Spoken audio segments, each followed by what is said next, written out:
Welcome to the clusterfuck. This is the real spiritual journey. No fluff, no bypassing, pure honesty. This world is a total clusterfuck.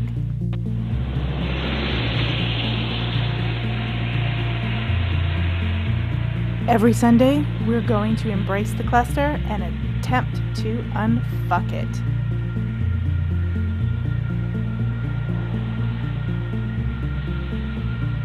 And we attempt to unfuck it, not to perfect the world, but to better understand who we are and what the truth is. When we can sit back, observe, discuss, and analyze this giant clusterfuck, perhaps we can better understand ourselves and come up with simple solutions.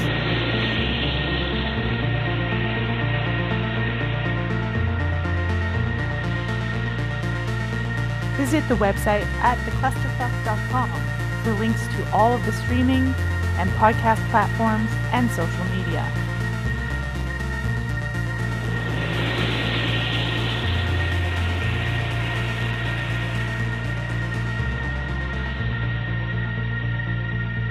Now let's get ready to unfuck the cluster.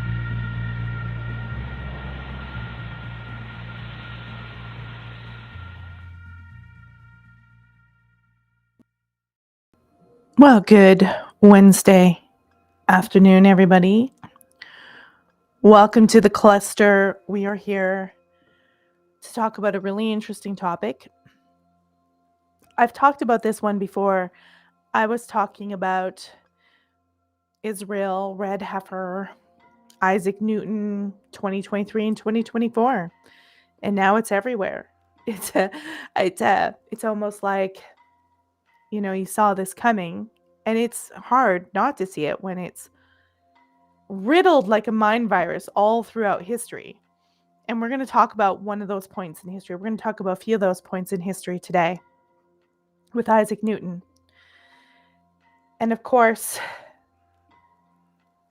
we all know Isaac Newton as this genius. He created the law of gravity. For those of you who love math, we know he created calculus, if you're a calculus lover. And so you might idolize him, and you might think that, if he created those things, he's got to be right about other things. And so we're going to go into that, because what you may not know about Sir Isaac Newton was that he actually spent more of his time looking at biblical prophecy, using his mind and his mathematical physics thinking to decipher and decode prophecy and figure things out. He's deeply, deeply, deeply religious. He was, of course, I'll give you the little quick lowdown of Isaac Newton. But before I do, remember, thumbs up on the show. Please do subscribe to the channel. You can see the website there just down in the corner, theclusterfuck.com. It always feels a little awkward when I say that, but what the fuck, right? If that's the worst I can do compared to the rest of the world, we're on easy street over here on my channel, really. So yeah, do subscribe. I really appreciate the support. And of course, on Sunday, we're going to be doing a show. It's going to actually start a half an hour early because I have to do a shift at work at night on Sunday. I opted in to help out. So it's going to run, the Sunday show is going to run from 4:30 Eastern till 6 o'clock Eastern. And that's 2:30 Mountain Time until 4 o'clock Mountain Time. So we're going to go a little bit early. I will remind and announce that, but we will be a little bit early on Sunday just because work. Somebody's got to help pay the bills. Somebody's got to buy my gardening stuff that I'm going to do. Not that I'm not really green thumb. Trust me, I'm not. I try. But you got to do maintenance out there. You got to do maintenance. But we're going to be talking about John Wayne Gacy on Sunday. And it's, the same idea that we're looking at shadows on the wall. We're looking at false narratives, and we're going to peer beneath the false narrative of John Wayne Gacy, the serial killer, and connect it to a deeper, darker reality, unfortunately. And the whole point of this show really is, I don't just want to be a conspiracy theorist. I believe on my website, what do I call myself? I think I call myself a spiritual conspiracy theorist, but I also do like to deal with reality here. And so it's really to not just like start a cult and get you going into a psychosis. I don't want you to freak out. I just want you to understand that most of the narratives we have are just like a movie. And we're going to say, no, actually, the people who rule us are not great. Not great at all. So back to Sir Isaac Newton. Actually, before I go in there, I'm going to show this. I don't know if my husband's watching. I ordered a new pair of glasses early this week, and I just went and picked them up. They're done. I don't want to wear them through the show because they're kind of reflective, but check them out. They were $10 frames. It cost more to get the lenses, but I got my glasses. They're progressive. That means I'm getting old. But I have really good sight near up. It's just distance and astigmatism, but I could never wear them throughout the show because I can see them reflect. But there's the new glasses. There's the new shades. Like $10. I mean, can you imagine? And I just need them for driving. So that's them right there. They're actually like a dark indigo blue. They don't look that way. Colors do not show up on this podcast, on this visual stream. Makeup, nothing. It's all faded out. So it doesn't show up the same. Just so you know. So there's the glasses. I wonder if Isaac Newton, did they have glasses in the time of Isaac Newton? I don't know. We got Incognito in the room. Dorothy, Gabriel, Light Traveler, thank you guys for joining. Give me a wave. Give me a thumbs up. I really appreciate everybody who takes their time out of their life and spends it here, because you could see this as a non-reality, even though I try to be as factual as I can. And I try, when I'm researching, if I find myself going too conspiratorial, I try to catch myself and be like, okay, did that happen? Like, for instance, I was on Ryder Lee's show, Raised by Giants, which is a great show. It's a great show, Ryder Lee's show. But he put a clip out where it looked like I said that Charlie Kirk's mentor got offed on the pickleball court, and that's not what I said, because I could have gone that route and think, oh, the guy died, he's been offed. But I actually was logical and said, hey, look, 76-year-old man, it's not unrealistic that he may fall during pickleball, right? Like, it can happen. So I try to keep that in context. And you can go, I'll pop that, actually. I'll go get it. I'll pop that interview into the chat. I did that one with Ryder Lee. I have one coming up on the Walter Bosley channel. It's going to be pre-recorded as well. I think we're going to be talking about the Dark Enlightenment as well. Let's see if I can find that one. Yes, here it is. Oh, it's already got 1,000 views. Yay. Good on Ryder Lee. Go support Ryder Lee's channel. He's a good guy. Boom, boom. There's the interview. Gave it to you guys in the live chat. You can go check that out. We talk about a whole bunch of things, and I say some, sometimes when you go on a show, it's not like what I know. So sometimes I can comment, but we say some interesting stuff, and it's a good show. And so now we're going to get into Isaac Newton. Now, Eric's here. He says, good evening, Newton fans, science rules. We are probably going to say some things about Newton that reveals a darker side to his character. A more psychosis, an obsessive side. And we're going to probably show and talk about other historical figures that really show you how you can take a genius with good thinking and it can go into bad thinking, and it can affect a lot of history. and it can feed into certain fringes like Zionism. And I used the word dispensationalism on purpose in the title just because I knew Zionism was, going to piss off the people in the algorithm world. But when you come into that, Zionism started off very fringe. And it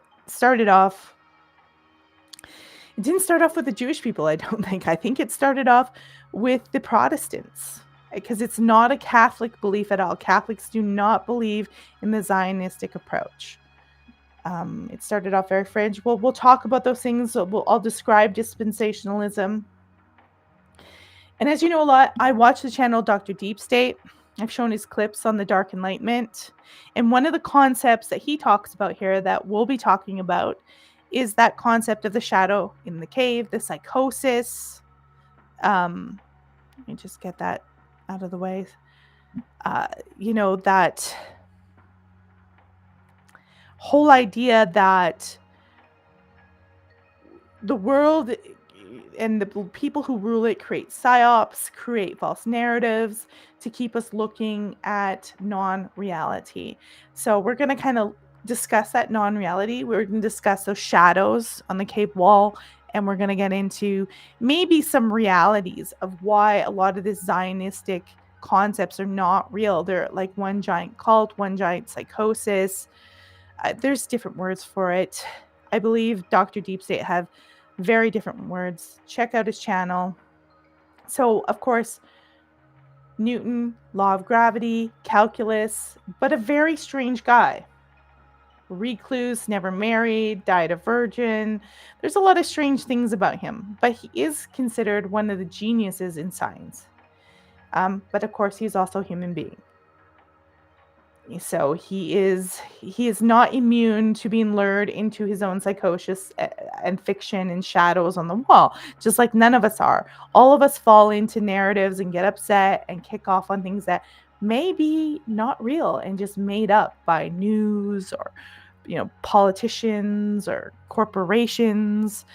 And that, of course, I said originally, Isaac Newton actually did more Bible prophecy research mathematically than he did anything else.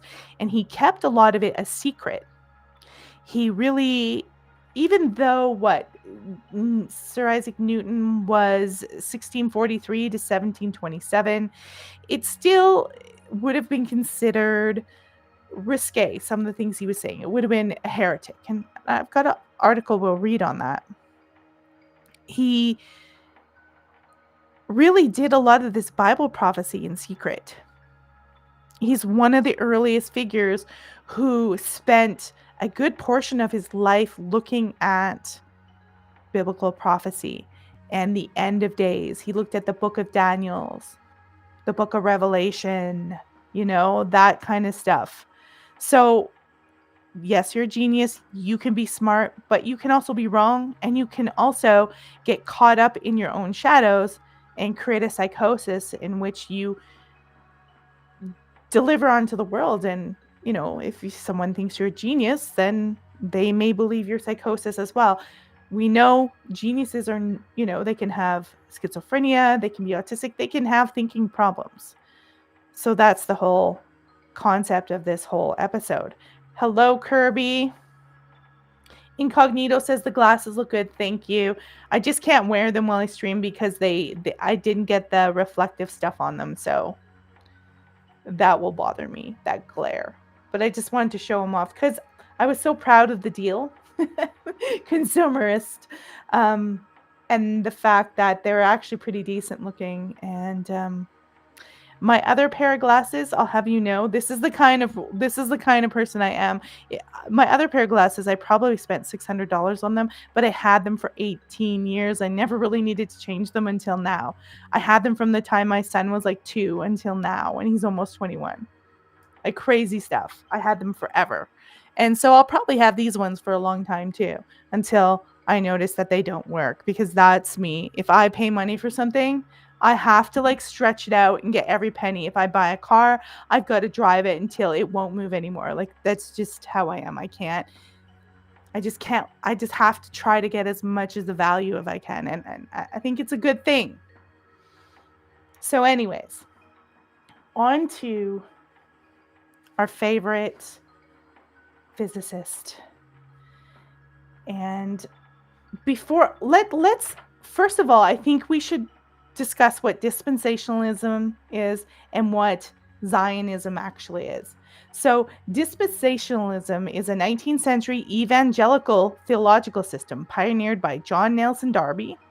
It interprets history as a series of distinct epics, dispensations, through which God relates to humanity, utilizing a literal hermeneutic core beliefs that includes sharp distinction between Israel and the church, a pre-tribulation rapture, which isn't in the Bible, by the way, and a premillennial return to Christ. So the core beliefs are literal interpretation of scripture.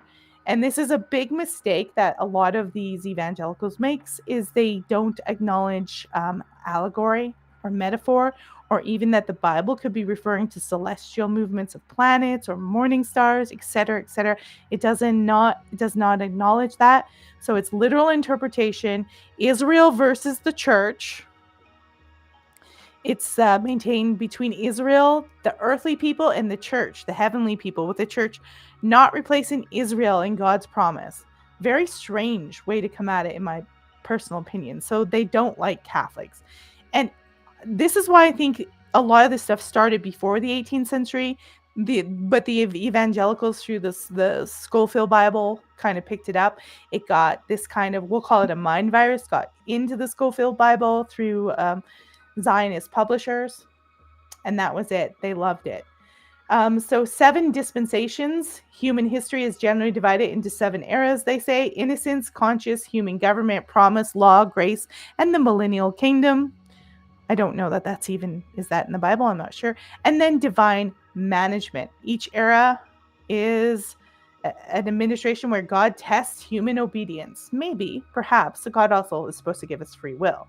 So it's John Nelson Darby. They promoted C.I. Schofield, who studied Bible, popularized the system, the Schofield Bible.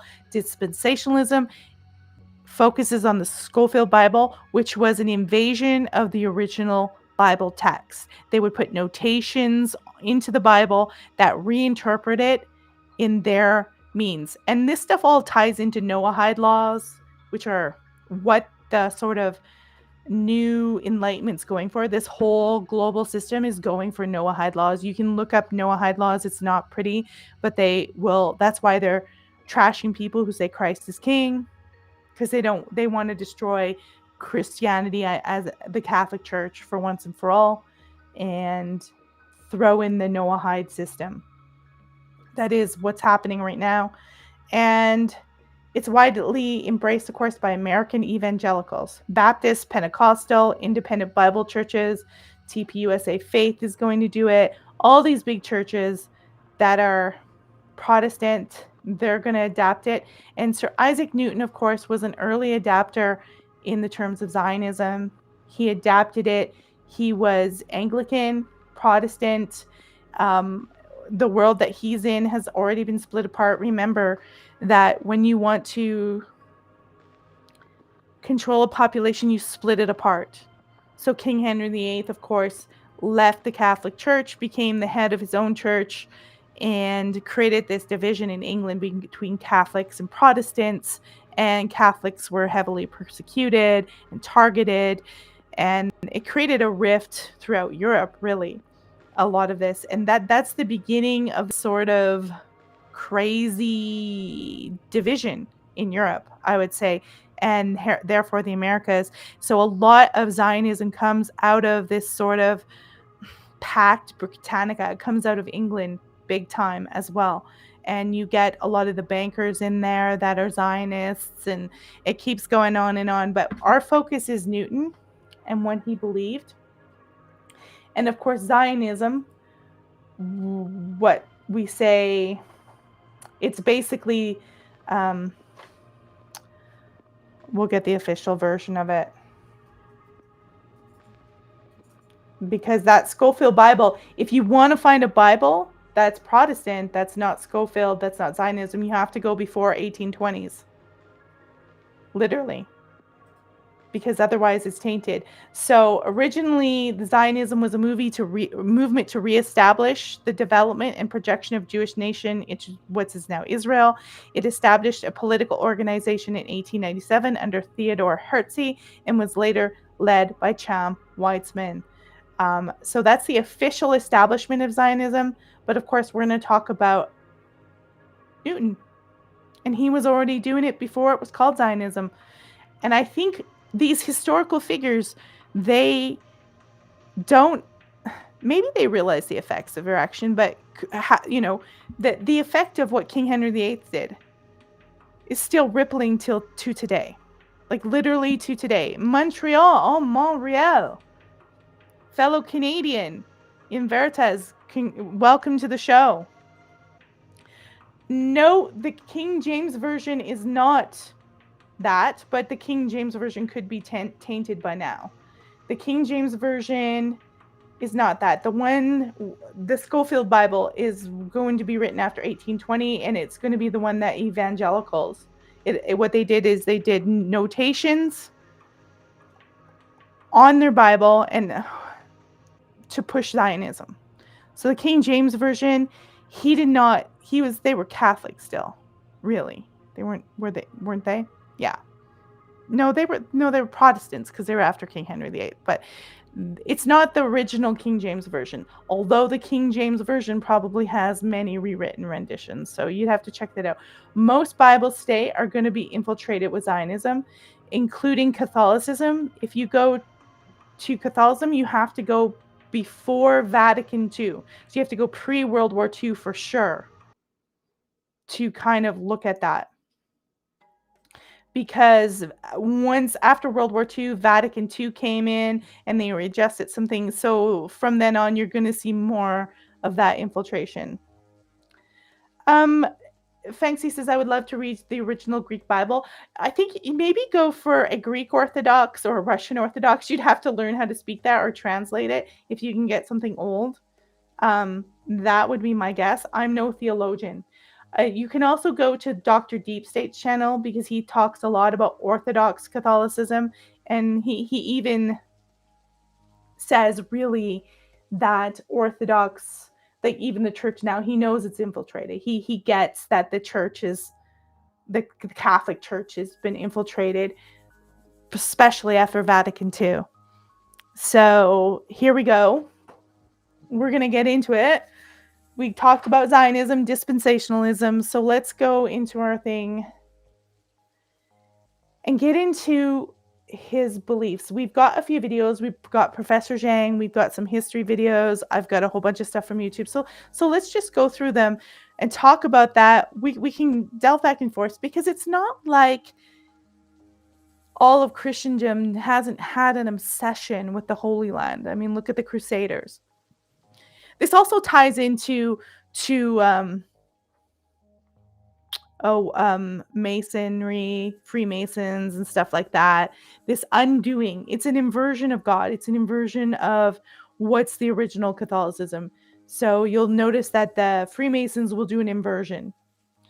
And of course, after King Henry VIII separated, the French were still very Catholic and the Irish were still very Catholic. So it created an extra rift between them, I'm sure.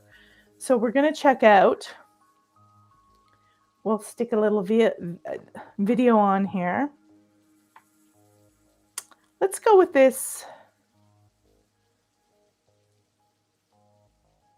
first one here. We'll do a little mini one and then we'll do the longer version. Then we'll check out Professor Zhang and a couple other videos and have a chat all about this idea of what he believed, what he calculated, and what kind of person Newton was. So we'll start with the mini first.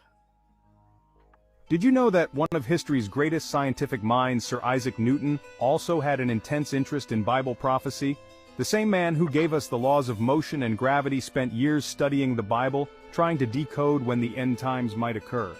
According to Newton, the year he predicted for the end of the world was 2060.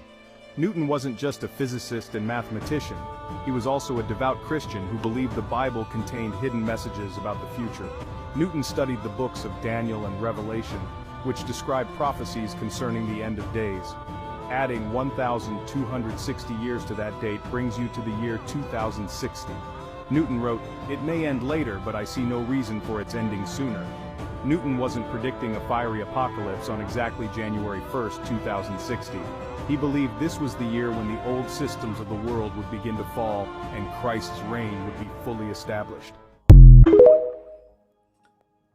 The irony of that, though, the irony of Newton saying that, is the people that are pushing Zionism, and I don't think he foresaw this, they want to bring Christ down and the church down. They have nothing to do. But I think Newton was influenced by Protestantism and his Anglicanism to dislike Catholics. I think that's his brainwashing. Remember, just because he's a genius doesn't mean he isn't brainwashed. So he had this kind of notion of himself. He didn't like to bend before the Catholic Church. And what we get out of the Protestant church eventually over time is slowly the whole unification of the Catholic Church. And I'm not saying it was perfect by any means, of course. You get this separation, and I think it eventually leads to mankind himself, this enlightenment, man putting himself over God, and the government putting themselves above the planet, the creative source, whatever it is you want to call it. That's just my guess. But let's go. We're going to do the next video. It's a little bit longer, and it's going to really get into this notion of Newton. We're going to learn a little bit more about him and how he was. So we're talking about the contributions that he has. I think the point is not that I'm down on discovery. It's just I think that Newton has this concept of himself that becomes above God, that he knows better than this whole entire church. And Merrick says, that's fine. I still have time to travel. I'll be 6'4". We don't know. That's the end of the world. We don't know what happens between then. It should just get so horrible that nobody can do anything. I don't think it goes from happy to just the end of the world. I think it's like this. He thinks it's like this basically deterioration of hell until then. So, we'll see. I call him obsessive and compulsive. Shadows on the wall. That's like going down a deep rabbit hole. The Inverter says Zionism has to be related to return of Jesus Christ, and the Elohim are extraterrestrial creators. I mean, honestly, I think that's a narrative. That's a narrative in itself. Is it true? The Catholic Church does not acknowledge any of this. So that's the original. The Orthodox stuff is the original. So the rest of this stuff could just be made up fan fiction for all we know. Remember, this guy's going down rabbit holes. He's not talking to anyone. He ain't having kids. He ain't having sex. I don't know if he's eating proper. I don't know what's going on. Not knocking Newton for his intelligence, his braveness in doing that. But you see, when you get into the rabbit hole and you get into prophecy in your mind and that's all you deal with, and you don't deal with real humans and relationships, it's like being on the internet all the time. You're not dealing with reality. So you're looking through a really small scope. And it doesn't seem like he's connected to everything else. He's I don't know where his thoughts are coming from. I'm not saying they're evil or demonic or bad. That's not what I'm saying. But it does seem like he's, the conspiracy theorist of the Enlightenment. I don't know. Catholics are evil and bad, and they represent true Christianity. The Mormons think that. They all think they have the truth. The problem, I think, comes to it, and I put a note on this here.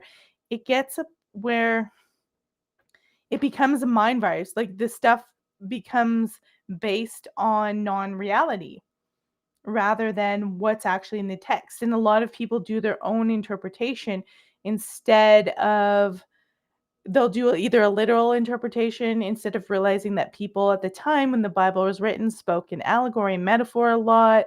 They will they'll apply their own anxieties and fears. This is a time where Catholics and Protestants were at deep war with each other within England, and there could be some brainwashing from the state about Catholicism, and he could have this paranoia and distrust it just from the fact that hundreds of years before him, a king who wanted his mistress and wanted a divorce literally split from the church. I mean, literally, that's what it's based on. So let's not forget that. Okay, so we know he is a problem logger. Like, he gets in there, he looks at the problem, and he's obsessed with it.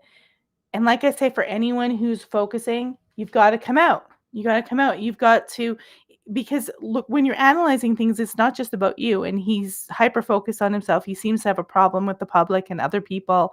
And I get that. When you're hyper intelligent, everybody else seems so stupid. Maybe he couldn't talk to anyone. Maybe he couldn't convey that. And he certainly couldn't tell them his ideas because, like they said, it would have been considered blasphemous and whatnot. But in a way, there's probably a logical reason, because it does start creating division and fighting. There's already division in Europe in terms of Catholics versus Protestantism. You've got Zionism. Literally, in these stages, you can see the little tiny parts of it moving, because he starts looking at the Bible and he wants to know. It's almost like he wants to put himself above nature, and that's what enlightenment really starts out to do. It wants to control and take apart the nature, God, and not understand it, but control it. So he wants to understand, when's the end of days? When's this? And my question is, well, why does there have to be that? Why does everything have to be so dark? And maybe he's misinterpreting these books because through his own psychosis. That's all I'm trying to say. That he could be wrong. He could be mistaken. So let's see what Professor Zhang had to say about. Actually, I have a video, but I don't like the background music to it. Let's go into the YouTube version I have of Professor Zhang. Shall we go? That's my YouTube channel. I'll go to the playlist. We'll go to my list where I keep all my handy dandy videos that I want to talk about. Not you. There's too many of them. Okay, the side of Isaac Newton they don't teach you in school. Okay, apparently Newton's had a secret plan for World War III, and let's go take a look at what his plan was. Reconciliation with God through the second coming of Jesus. But for this second coming to happen, certain elements need to be in place. Okay? The first major element is that Israel needs to be reconstituted as a nation, which has already happened in 1948. Then all the Jews from around the world have to return to Israel. And then they have to destroy the Dome of the Rock, which is the third holiest site in the Islamic tradition, and build the third temple.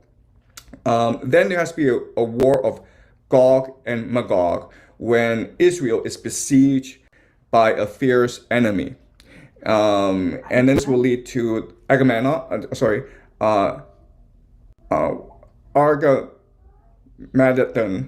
which is the final battle.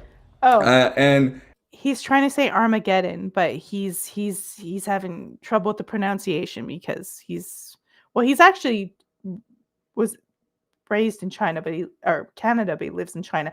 He's trying to say Armageddon, I'm sure. At the very last minute, when all hope is lost, when Israel is about to be defeated, Jesus will return, and he will initiate the Messianic age. He will save Israel, and he will initiate the Messianic age. If you're a Christian, upon Jesus' return, you will be immediately sent to heaven. This is called the rapture. So that's the idea. That's the Zionism, and it's not in the Bible. There's no place where it really says this. It's they take verses in the Bible and interpret it as this through their own sort of filter. So I don't really think that it's there, and I don't think if we're going to be raptured, it's going to be by a nuclear bomb at this point. Of Christian Zionism. And Christian Zionism, as explained before, is one of the main drivers of this war in the Middle East. And if Christian Zionists have their way, then certain things will happen, okay? The most important thing that must happen is the United States sending ground troops against Iran. Because as I mentioned... Okay. So he's talking about current days. Let's go back and talk about. So he's giving you the idea of back and talk about noon. All right, guys. Okay, this is what Yahweh promised to Abraham in the Bible. As you can see, it's pretty huge. It's the entire Middle East. It extends from the Nile to the Euphrates in Iraq. Okay, it's a huge area. And if you say the Israelites are, sorry, the Israelis want to achieve the Great Israel Project, they call you a conspiracy theorist. So like, we don't want that, okay? But explain two things to me. First of all, why is the Greater Israel map on a chevron of an IDF soldier, okay? Because that's the goal. Let's pop up to Newton. Because I know he's going to talk about him. There, here we go.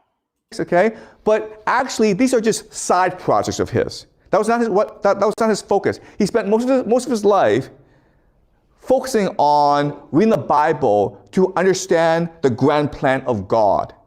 And he wrote a book called Observations upon the Prophecy of Daniel and the Apocalypse of St. John, okay? That's where his focus was. And he believed he found the Bible code. And he was a member of secret societies. He was a member of the British elite. And if someone like Isaac Newton is telling you, like, this is what the Bible says, and this guy who found a calculus. So secret societies is like Freemasons, Illuminati, it's stuff we know that transformed into Illuminati.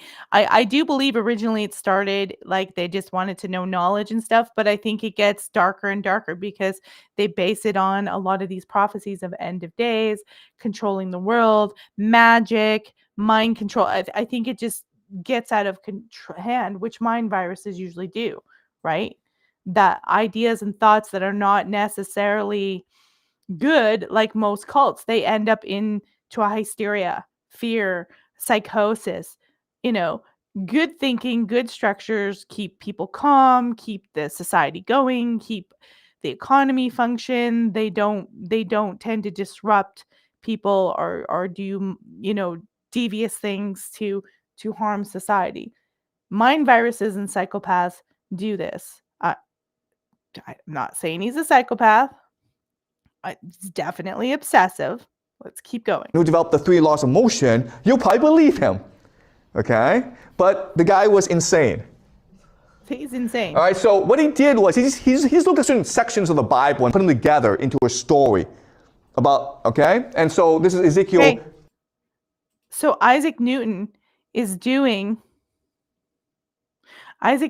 cherry picking the Bible. He's doing bad science. He's literally piecing stuff together and making his own prophecies. He's cherry picking. He's like, it's like cherry picking your data. I'm just going to sum it up to that. 37. And so Ezekiel 37 says that the Lord God tells the prophet Ezekiel that, yes, I've scattered the people of Israel, but now I bring them back together. And then I will make your nation great. I will make flowers bloom. I will make your city prosperous, okay? And this is all in the Bible. Ezekiel 38 says that eventually there'll be a war of Gog and Magog. And Gog and Magog will come invade Israel, but God will come and defend Israel, and he will destroy Gog and Magog. And if you read the Bible, we don't have time to read the Bible, but it's really violent language. So the Israelis believe that for... It must be Old Testament if it's really violent, because New Testament, I'm not saying it's perfect, but Old Testament is a lot more violent than the New Testament. Heaven to come, there first must be hell on earth. All right. That is, by the way, the concept of order out of chaos. Whenever Jordan Peterson was doing order out of chaos and talking about that, I never got the deviousness of it first, but that's what Jordan Peterson's a Zionist. That's what he means. He means order out of chaos, but they create the chaos first. They create the hell on earth so they can reorder things out of the chaos because everyone's confused. That's what he means when he says order out of chaos. And that's what Israel thinks. They think we have to, if The Messiah won't come because according to Orthodox Jews who are not Zionists, the Messiah comes on his own. You don't have to do any of this stuff. And same with Orthodox Catholics. They believe it comes on their own. What they're trying to do, and we'll look at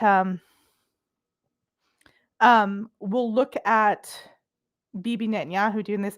They're trying to force it. They're manipulating. They're doing propaganda. They are like, okay, if he won't come, we'll create this chaos. We think that's supposed to happen to create it, to create the new world, to create the utopia. We will be the gods and take it in our own hand. And that's not how it's supposed to be. That's an inversion. That means that they're the Antichrist. Exactly what it means in my interpretation. So Newton's plan to force second coming, okay? And this becomes the basis of Freemasonry, right? Freemasons were really invented in order to promote the second planet coming plan. The Freemasons were first in England, but then where did they go? They went to America. Many of the founding fathers of America, including Benjamin Franklin. I'm not going to offend Americans, but I think that most of them don't know that the founding of America was Freemasons, not your traditional Catholics and Christians, because it was Freemasons. It was that sort of Pax Britannica kind of thing that grew out of Britain, the Freemasonry, which mixes with Zionism and the Kabbalah and all that kind of crazy stuff that is pretty brutal. George Washington were Freemasons. So America was founded in many ways to achieve this plan. Okay? So what's the plan? Well, you have to first reconstitute the nation of Israel and make it prosper, okay? It's really important that it becomes very wealthy. And in fact, Israel is one of the wealthiest countries in the world. You have to have the Jewish diaspora return to Israel, and that means you promote prosperity, but you also have to promote a Jewish conspiracy. So while you're letting the Jews get rich in the West, you're also promoting the idea that the Jews control the world. Okay, it's all part of this plan. You have to rebuild Solomon's temple. You have to have the war of Gog and Magog. You have to have the Antichrist. So he's literally painting this out. Newton was literally painting out Zionism.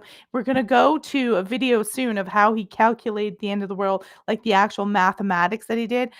I don't get it. I think, again, I don't know what he's basing it off of, what theory he's basing it off of. I'm not sure I trust Newton's calculations. But here's the thing. If you write this stuff out, you write it in a book, you put it out there, you're basically they've amassed a giant cult, giant wealth. This is the biggest psyop ever going on the planet. And you can make it happen with that much money and power. And so we're not supposed to say that the juice boxes own everything, blah, blah, blah. But that it's literally written in this plan of Zionism that they should become really powerful and that everyone turns against them. They want all this to happen. It's literally written right there. I'm not the one who wrote it. Newton wrote it. Freemasons wrote it. The Zionists are writing it, not me. This is your shit. You have to Armageddon, okay? And this will force Jesus to return and usher in the millennium age. Okay? Does that make sense? That's a grand plan. And unfortunately, most of these things have been achieved, okay? These are the Freemasons, and the top leadership is focused on achieving this plan developed by Newton. Eventually what will happen is that Adam Weishaupt will found the Illuminati with Jacob Frank, and they will infiltrate Freemasons. Frankist. And why do the Freemasons allow? Frankist, Sabbatean, a lot of real Christians call that Satanism because you see the all-seeing eye. It started out as like for optometry. They would put it over their door to say they were optometrists. Maybe they were researching the eye, but it got infiltrated and adapted into this Illuminati. Because remember, all the people who were doing science in those days were elites, and a lot of these elites were part of the system that took kings out too. King Charles I, the King of France, Marie Antoinette. They were going country to country and whacking out the old Catholic Christian system of king rules, killing of the king. They did it in America when they assassinated JFK. Camelot, they killed the king. Charlie Kirk means church. Assassination, kill the king. That's literally a theme that keeps going. on and on here with these guys. Killing of kings. Adam Weishaupt and the Illuminati. And I'll stop there to say that because the king would represent, the manifestation of God, the real God in this planet, in Christianity, that's the point. If you kill the king, you kill the connection to that God. And then they can do their Noahide Illuminati stuff and usher their God, which is them, and now it's transhuman. It's a total clusterfuck, but they can usher that in if your king is dead. To infiltrate the Freemasons, because Jews are an important part of this plan. They need Jews in place. They need Jews to go back to Jerusalem and build the nation of Israel and conquer the world in order for this plan to work out, okay? So it is an alliance between the Freemasons and the Illuminati. This is Rothschild, and Rothschild will establish many branches throughout Europe, okay? Jacob Frank, we've discussed in the past. But this is a major alliance, okay? All right. Once we understand that it's these secret societies and their grand plan in motion, now it helps us understand. Okay, so we're gonna go to another video, but he's just listing a lot of other people that, like John Locke, David Hume, Jeremy Bentham, Karl Marx, all these people were kind of Zionists and Illuminati, kind of Freemason thinking. Establishing what they're doing is they're establishing a new way of thinking. That's the inversion of the Catholic Church and God, the inversion of natural order. They're like, here's how it goes. And whether or not, a lot of this is true, we don't know.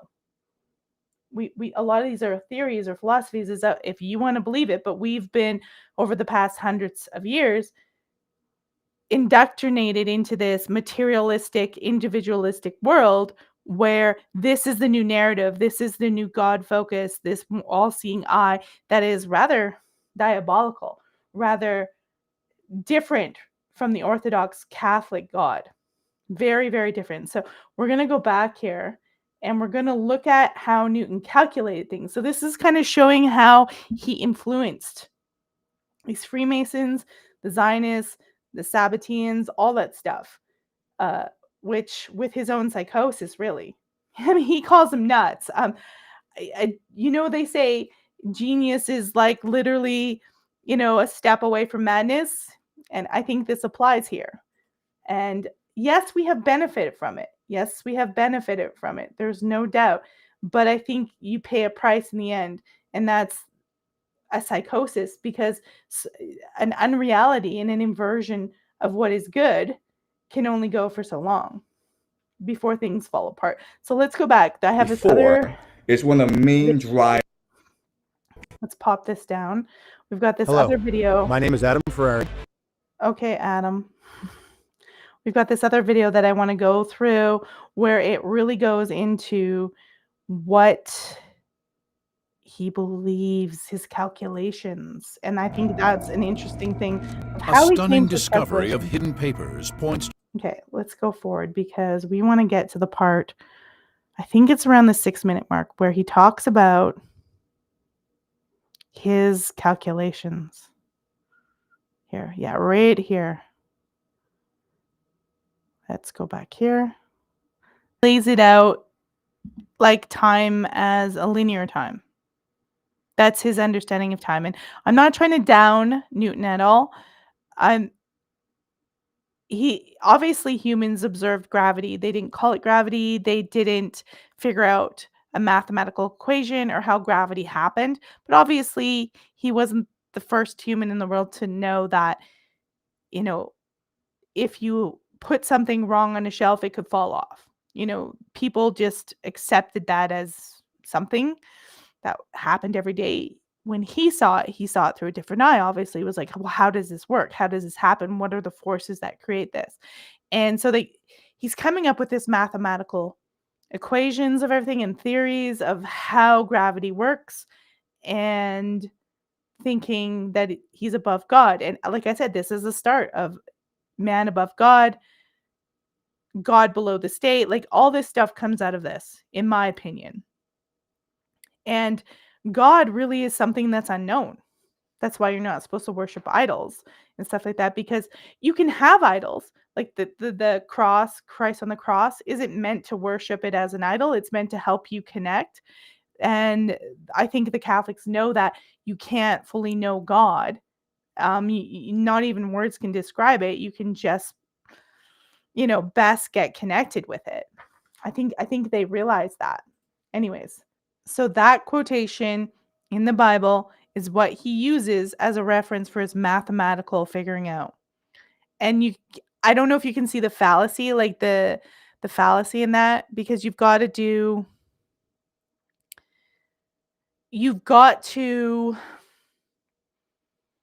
kind of fill in the gaps a lot. You have to say, well, I think he meant by times into 2 times this, right? So there's some weaknesses in his calculations. And I think what's happening is he's calculated this, it's out there, and we're making it happen. Not that it has to happen. Incognito says the King James Version is also tainted as far as Bibles go. King James Version was written to control the plebs. That would be us if we were alive then. So if the Zionists and the Freemasons are sniffing off of this stuff, now you see why they have a huge timeline and they want things done by 2021, 2030. Now you see why they're dropping psyops and things like our wonderful 2020 virus thing. Now you see why they're pushing this stuff out, and it's becoming obvious because things are speeding up for them. Maybe they think they're getting to the times. I don't know. The 2060 mark. Maybe they're like, hey, 2060 is coming. And I've got a video after this we'll show you of Netanyahu in the 90s where Rebbe comes and talks to him about bringing the Messiah. And maybe they're like, hey, maybe they're Zionists, Frankenists, Sabbateans are all in this together. They really mean it. And they know 2060 is coming. Hey, this guy's written this. He's a genius. We got to make it happen. Maybe everything goes back to Newton. I don't know. It's a good shot. I mean, people are sniffing off these papers just as much as Palantir and Peter Thiel sniff off a Lord of the Rings. Okay, I don't think history's caught up with that date. I think humans are aware of his narrative. And they're perpetuating it. They're projecting it, self-fulfilling prophecy, trying to make it happen, giddy with excitement. You see all these, evangelical types. You see all these evangelical dispensationalist types who are excited about this and it all goes back to Newton and these Freemasons and these calculations. It's actually, when you think about it, kind of crazy. And this is the effects of a mind virus. This is effects of crazy thinking. I don't know how he came to these conclusions. It seems like there's a lot of non-scientific method actually happening here. A lot of bias, a lot of filling in that he didn't really have the method. Remember, he's elite. We don't have normal people like you and me who live in the world of reality calculating this stuff or coming up with logical ideas. We have Newton, who is living in his own psychosis, coming up with this. Really. So that is the end of that. And we're just going to pop it over here. So as we can see, I'm kind of trying to show to you how one man's thinking can affect everything, especially if that one man is in the Illuminati, connected to all these sort of secret societies and those kind of documents, and he's taking it forth, and people are going to take what he says and adapt it. He thinks Jesus is coming back, but the people who are adapting this stuff now, they don't be liking Jesus. And maybe he didn't know that. I don't know. He seems to want it to live his life like Jesus. Like, that's the explanation, I think, for why he never engaged with anyone and was a virgin. I don't know if that's true, that he was trying to emulate Jesus. I doubt. We don't even know if Jesus is a real person, if he was based off of a former kind of figure from some older religion or society or civilization. We don't really know, but they're trying to say he was emulating Jesus. And the irony is that all of this sort of prophecy and prediction and fear of the end of the world and this kind of obsessive thinking is really bringing just war and disruption. And yeah, I guess Jesus is supposed to come after that in the Bible, but it's the people who are adapting this don't. I don't know, maybe God spoke to Newton and said, "Hey, this is how it has to play out. Go do it." I don't know, maybe that's how it goes. You have to decide that for yourself. But it does seem like almost like crazy thinking, because most normal people like you or me are like, "Hey, like we're not into this. We just want to have families and have a stable economy and get along, like, and feed our kids. Like, can you just chill out and, just stick with calculus, bro?" Like really, like I think normal people would be like, "No, no, no, no."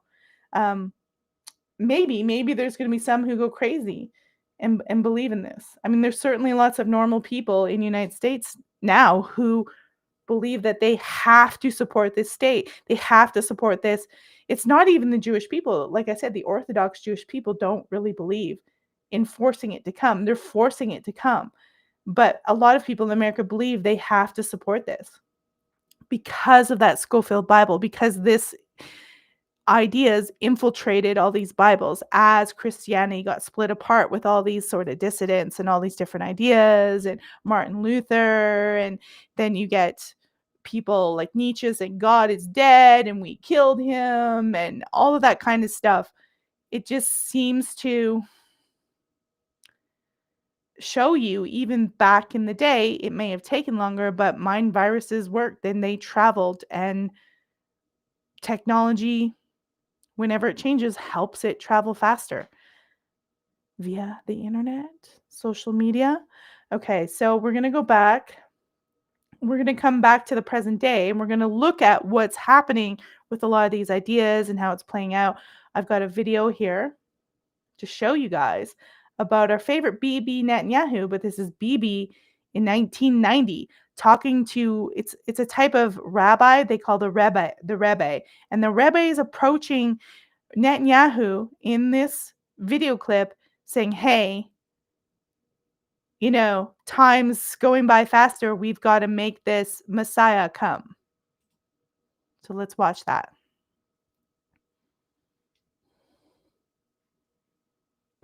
מר נתניהו, הברכה והברכה, שמעבד ישראל צריך מגיזם, וברכה והצלחה, תפלאי ולתשיר. באתי לבקש את זה. And I apologize to people who are listening audio only. There's subtitles. Basically, the rabbi is saying right now, Netanyahu saying to him, "I came to ask for your blessing and help." And the rabbi goes on to say, "Hey, let's get this in gear. We've got to make this happen." So this was 36 years ago that they were trying to put this plan in, and they've been trying to put it in for longer than that. בכל העניינים, בזמן שישראל לאחרונה נתפסו כמה עניינים. מה שלא יאות, וגם משהו שעדיין משאיר ליבו, אז הייתה משהו במה ידיעתו. He's saying, Netanyahu, the guy saying, "Hey, when's it happening?" And Netanyahu says, we're doing it. And the rabbi says back to him, apparently it's not enough.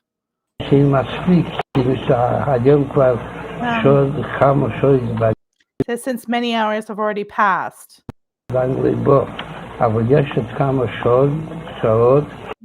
He says, but still there are a few hours left, so still try for today. And it's like they already have a date in mind. They have something that they're pushing to. Maybe it's this 2060. Maybe it's 2030. Maybe he's saying, look, like it's getting close. What are you doing? It's right there, right before your face.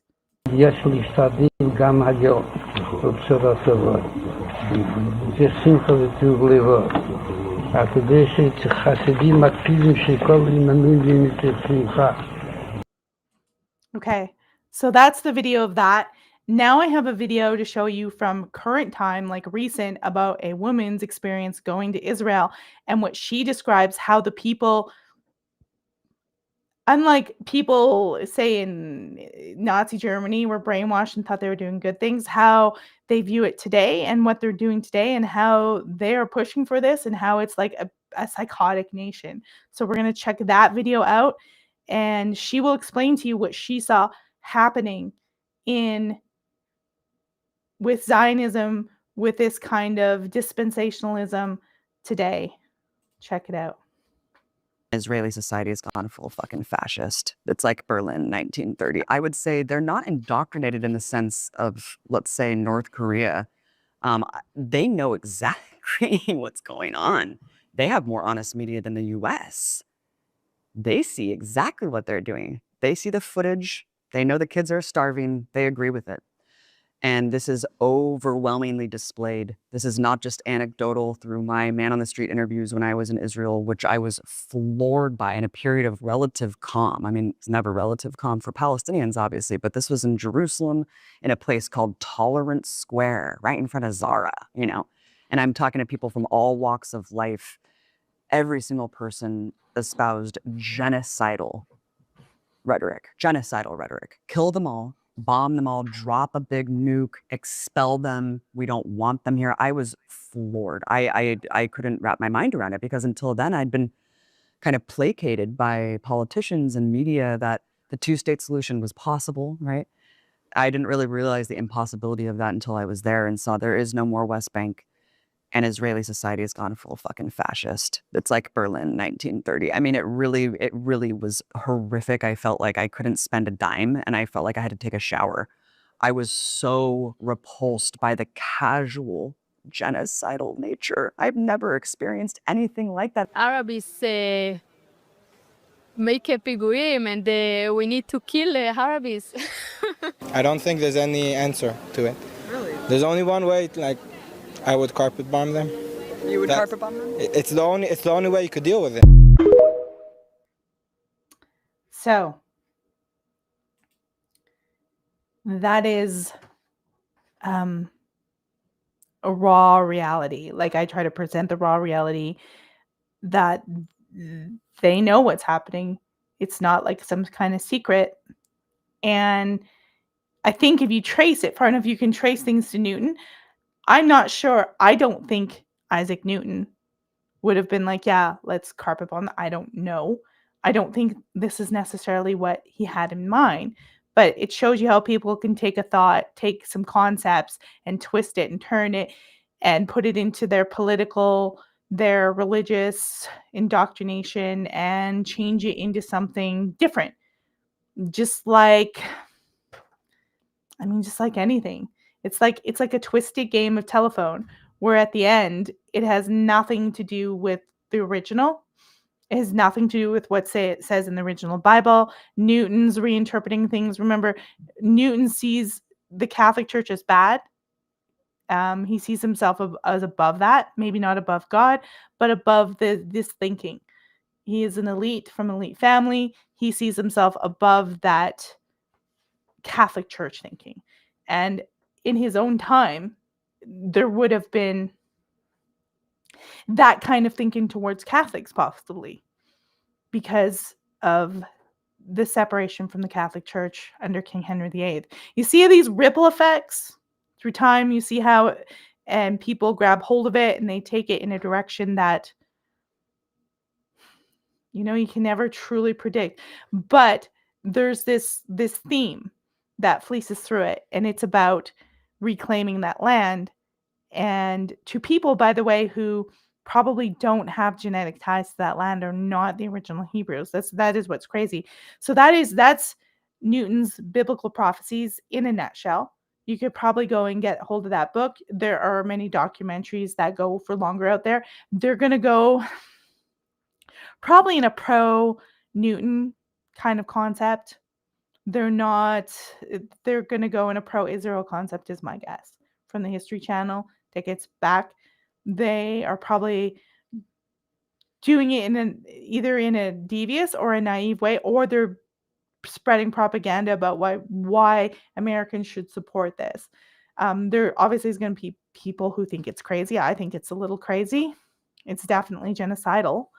And it does no good for the common people. It really doesn't.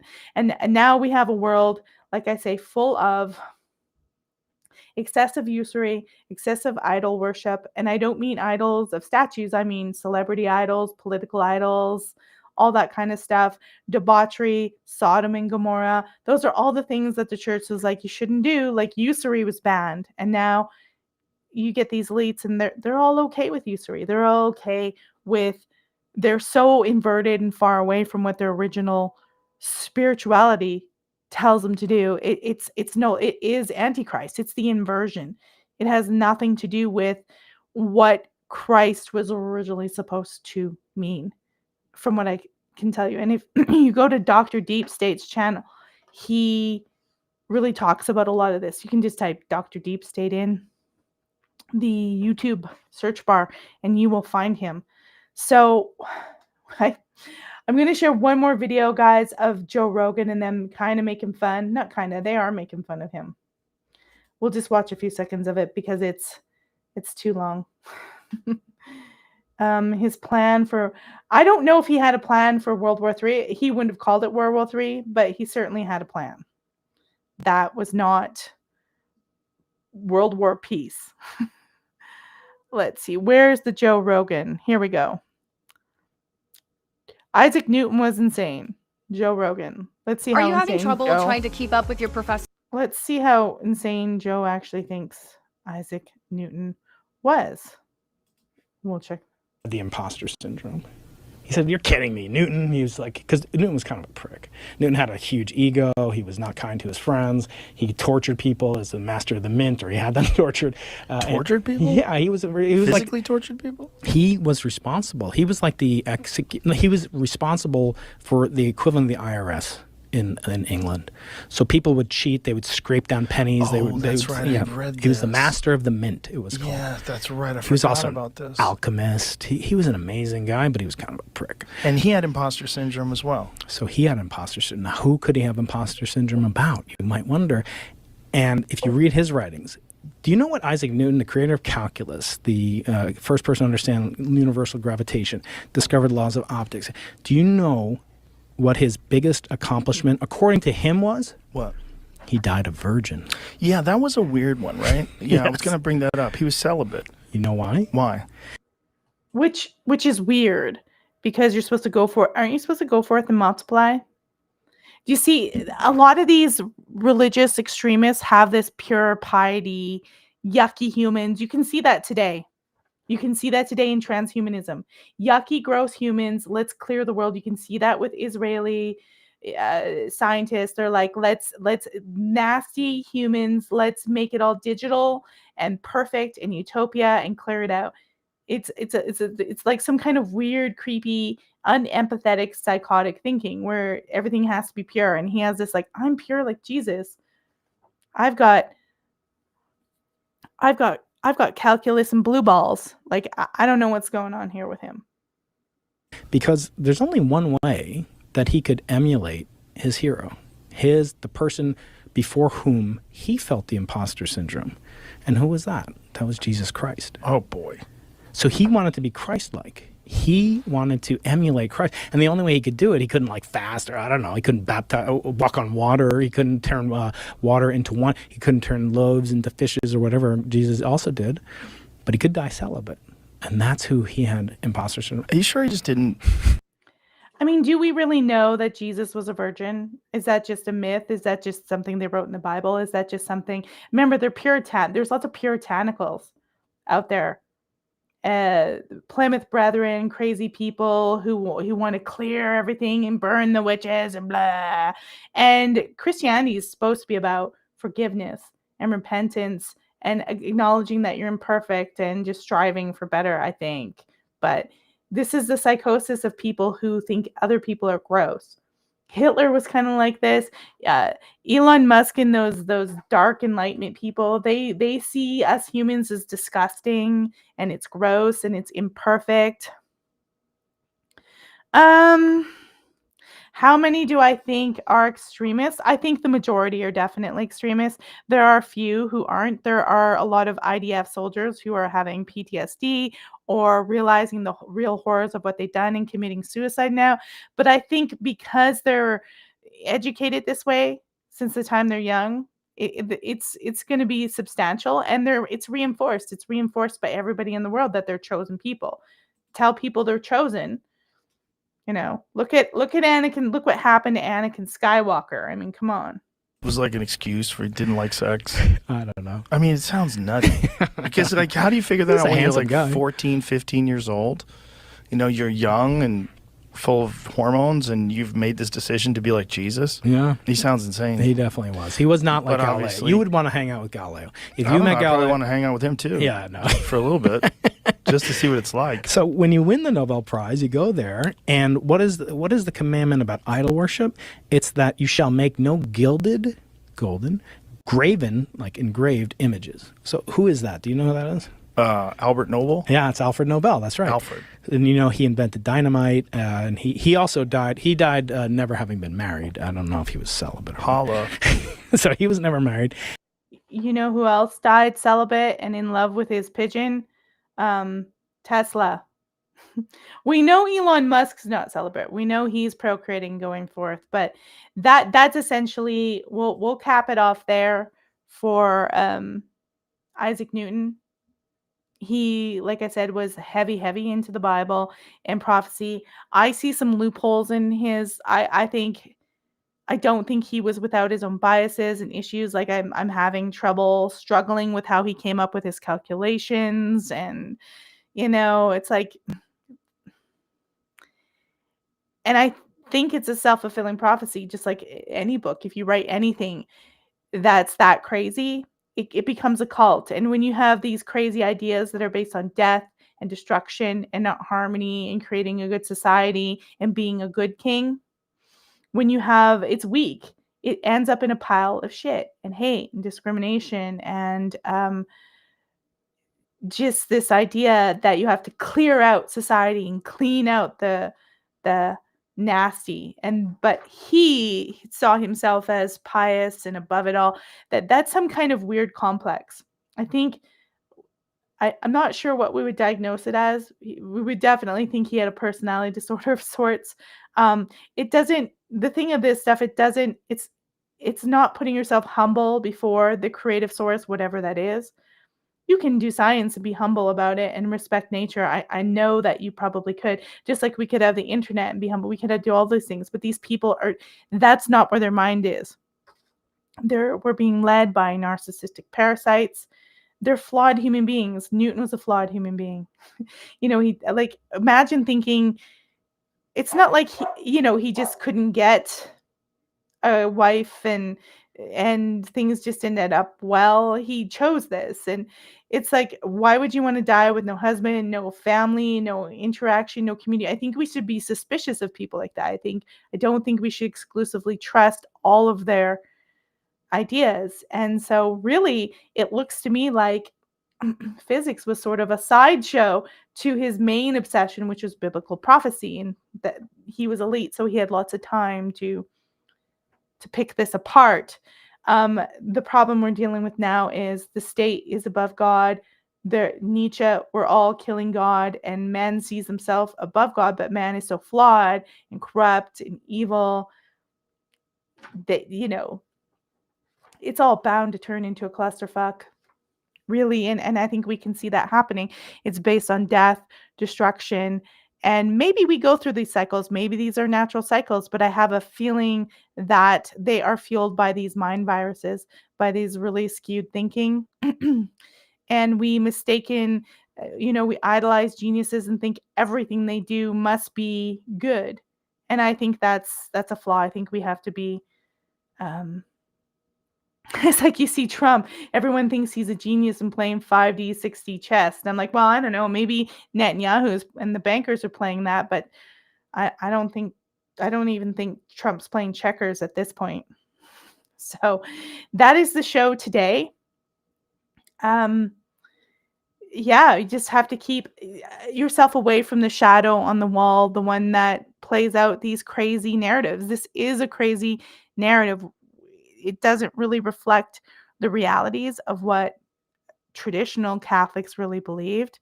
Like you said, most Protestants rebuke the idea of Mary. They don't understand Mary and Catholics' worship of it. I get it. I don't understand the whole Catholic dynamics and made up.